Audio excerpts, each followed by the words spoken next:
واني اسمع صوتك وطرحك وحياديتك في جميع طرح في جميع ضيوفك، وارحب في ضيفك الاخ العزيز ولد المرحوم صالح الملا. هلا والله اخوي، اهلا وسهلا.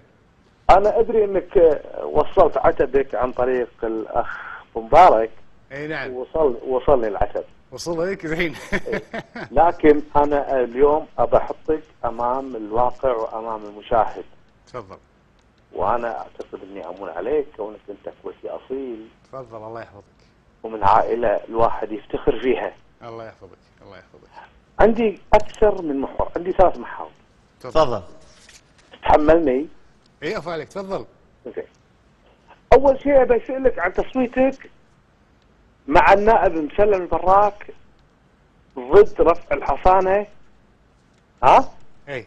وانت تعلم انه هو ذكرني اني انا كلب، واني انا عاهر، واني انا ساقط ولاقط، وانت والاخ مرزوق الغانم ولد العمه فايزه الاخرافي الله يحفظها ويطول عمرها صوتوا مع مسلم البراك. هل سمعت مسلم البراك يصفني باني انا كلب وعاهر وساقط ولاقط ولا لا؟ سمعته؟ تفضل. سمعته تفضل. لا سمعته يعني. اي سمعته تفضل. كيف ترفض رفع الحصانه عنه؟ ها؟ اي. وهو انا اعرف الجواب اللي انت قلته حق ابو مبارك. ها؟ اي. ارجو ان من اداره سكوب او الكنترول انهم ما يقطعون الاتصال. لا لاني راح اناقشك. انت اخ عزيز، وتعرف اني انا دعيت حتى في الانتخابات ان اللي ما يصوت حق مرزوق الغانم وحق صالح الملا بالنسبه لي انا كافر. محمد عدل. تفضل محورك الثاني يا محمد. هل هذه الرساله وصلتك؟ اي وصلت تفضل. اول شيء اخوي احمد الفضلي اخوي العزيز. نعم. ابي يجاوب لي على هذا الجواب. جاوب على هذا. تقدر تبي تجاوب ولا تبي يقول ابي انا والله الثلاثه افضل يا محمد، امون عليك ما يخالف، بس اساس الوقت. لا انا ابي يجاوب لي عشان ادخله بالمحور الثاني ومن بعد المحور الثالث. نعم. اي ما يخالف، انت اذا جاوبتك الحين بتناقشني بالمحور والله ولا راح ندش لا بالثاني ولا بالثالث. لا ما راح اجاوبك الا بكلمتين او 3. اشوف خلينا نكون الان شلون يا صالح الملا يا ولد المرحوم. اي. ها؟ تسمع بانسان يسسني بكلب وعاهر وساقط ولاقط. اي. ها؟ اي. وتصوت معاه بعدم رفع الحصانه عنه كما صوت لا مع خالد الطاحوس بعدم رفع الحصانه عنه، وهو يهدد المجتمع والكيان الدوله بمجاميع. ما يخالف تعطيني بس فرصه. نعم فرصه لو سمحت. لو سمحت. اول شيء ارجو من احمد الفضلي لان عندي محورين. نعم ان شاء الله انا اقول لك اياها وبكل امانه. اي. واذا تراجع ابي جوابك يكون مثل ما قلت حق ابو مبارك، وانت تعرف انه ابو مبارك. ابو مبارك مثل ما قلت مبارك تبيني اجاوبك الان، خليني اجاوبك الان. اي تفضل. انا اقول لك اياها. اولا التصويتات اللي تمت على رفع الحصانه من عدمها على النواب في نهايه دور الانعقاد هي غير ذات معنى على الاطلاق. ليش تصوت؟ نعم بس خليني اكمل لك. لا هو بالنهايه بالنسبه لي انا بالنسبه لي موقف سياسي. اي قضيه. اي لا موقف سياسي. انا ما تعرفني يا ابو دعير شخص صريح، ما انا اقول لك شيء ورد. ابيك تقول الصراحه. لا انا اقول لك اياها.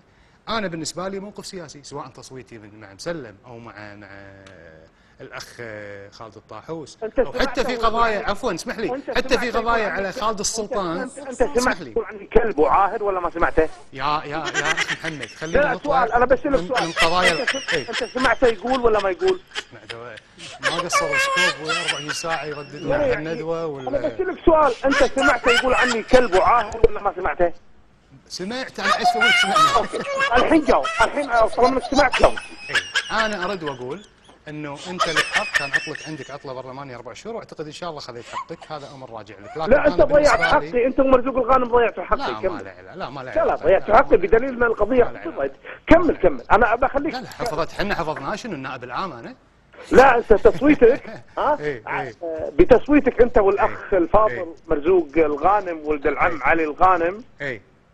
بتصويتكم هذا حفظت القضيه لعدم النظر فيها، لان هناك ما يجب الاحترام وهو عدم رفع الحصانه عن اللي لا النيابه ما تنظر. العموم خلني بس نعم اقول لك شغله. ابو دعيج لا خليك تجاوب، لا خليك تجاوب عشان كل القضايا محمد الجويهل الاخ محمد.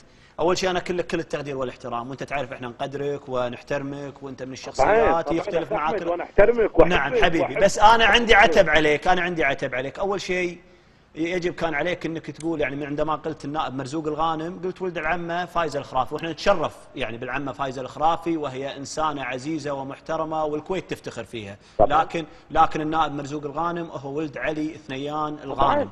انا احب اوضحك هذه الجزئيه كنت اتمناها ما تطلع منك يا محمد، انا كنت ما اتمناها تطلع منك. شوف انا لما اقول مرزوق الغانم هذا اعتراف شخصي، وهذا ولد العم علي الغانم ولا اختلف. بارك الله فيك، هذا اللي يبي منك، هذا اللي يبي منك. كون ان العمه فايزه الخرافي مربيه فاضله في هذا المجتمع ونفتخر فيها، صحيح. لذلك انا افتخر فيها وانا اعتبرها كأم لي. لذلك انا لما اتكلم عن مرزوق الغانم انا ما قلت مرزوق، ولكن انا قلت مرزوق الغانم هو ولد العم علي الغانم. بارك الله فيك، بارك الله فيك محمد. انا عندي الوقت، ممكن محمد تقول اسئلتك.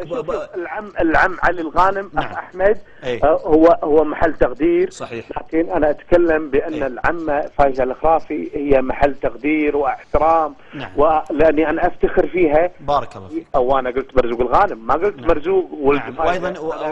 وايضا نفتخر بالعم علي ثنيان الغانم. إذا كان في لبس أو مشاهد عند المشاهد أو شيء، العم الأخ مرزوق الغانم ولد العم علي الغانم. بارك الله فيك، بارك الله فيك. العمة الفاضلة فايزة الخرافي. بارك الله فيك. لكن هم إخواني، وأنا لو تكلمت على مرزوق الغانم أو صالح ملا حطيت أصابع بعيني. ولكن أنا أبي ضيفك الكريم العزيز ولد العم الملا، الله يرحمه ويغفر له. الله يرحمه العم محمد الملا، الله يرحمه. هذا الرجل طول العمر لك وللمشاهدين. هو ولد المرحوم. جاوبني شنو اسباب تصويته وهو يقول لنا نعم سمع ان مسلم البراك يصفني بالعافيه. زين ليش ما تقول اسئلتك وهو يجاوبك محمد؟ منو؟ ليش ما تقول الاسئله 3 محاور؟ خلاص جاوبك بالمحور الاول. انا ابي كل سؤال، لان كل سؤال مرتبط بالاخر. بس بسرعه، بس بشرط بسرعه محمد، انا بخليك بس بشرط. اعطيك بسرعه مقابل انه يجاوبني. يلا جاوبك.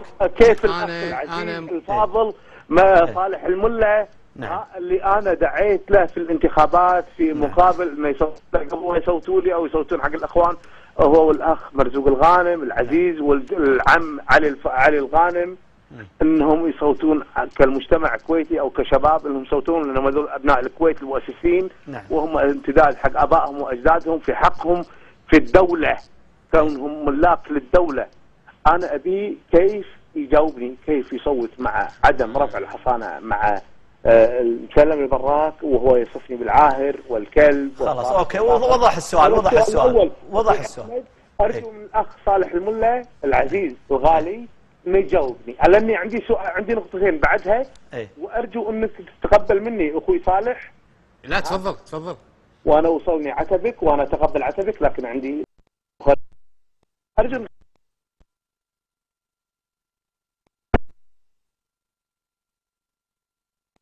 جواه المواطن الكويتي البسيط بالكلب والعاهر والصافط واللاقط. نعم. قول لي مبرر لي. نعم. شنو؟ لا لحظة محمد، لحظة، في تبرير في إجابة. ما أنا قلت أنا بغض النظر عن ما قيل اللي بالتأكيد هو أمر مرفوض. نعم. أي لفظ يوجه لمواطن كويتي أو حتى غير كويتي بهذا الشكل أمر مرفوض، أمر مطلق. لكن خلي يراجع الأخ محمد تصويتاتي كلها عندما يكون غير الفرعيات. نعم. غير الفرعيات. أنا أرفع الحصانة بالفرعيات. نعم. لأنها مخالفة لقانون واضح. فقط. قضايا الاختصام الشخصي، قضايا جنح صحافة. خلني أكمل. لا ما أحتاج تكملة تبريراتك لو سمحت. ما أحتاج. عرفت حق دقائق إذا ما تبي تبريرات. أنت إنسان اسمعني، أنت إنسان بديت وقدمت، حاولت أنك تقدم محمد الجويهل كبش فداء مقابل انك تكسب اصوات التكتل الشعبي. لا ما في اسمعني ضد الشيخ طلال الفهد، وانا بهذه المناسبه اهني الشيخ طلال الفهد في الانجاز اللي قدموه زين بفوز المنتخب الكويتي للمنتخب الرديف. وهذا يدل على ان الانجاز هذا يحتاج الى امثال الشيخ طلال الفهد، ويدل على ان الشهيد فهد الاحمد ورث فهود وليس فهد، وانا اليوم يا صالح الملا في مفترق طرق معاك انت، انا اتكلم معاك بكل صراحه. انت الان وقدمتني ضحيه حق مسلم البراك وامثاله من امثال عمك. نعم. اسمع مني الله محمد بعد ذلك اسمع مني. انا اعطيتك وجهه النظر يا محمد كلامي. انا من حقي كوني مواطن. نعم والله من حقك تبدي رايك. مرزوق الغانم ضيعوا حقه الادبي والمادي والمعنوي في تصويتهم مع مسلم البراك عندما شتمني واهاني وشتم عائلتي. مسلم البراك لو قايل الكلام هذا عن صالح الملا كونه عاهر او ساقط ولاقط او كذا، وهم بعيدين عن هذه الاوصاف كونهم كويتيين اصيلين، انا اشق حلج اكبر واحد يقول هذا الكلام عن اي واحد كويتي سواء هو او مرزوق الغانم. هذا الكلام لو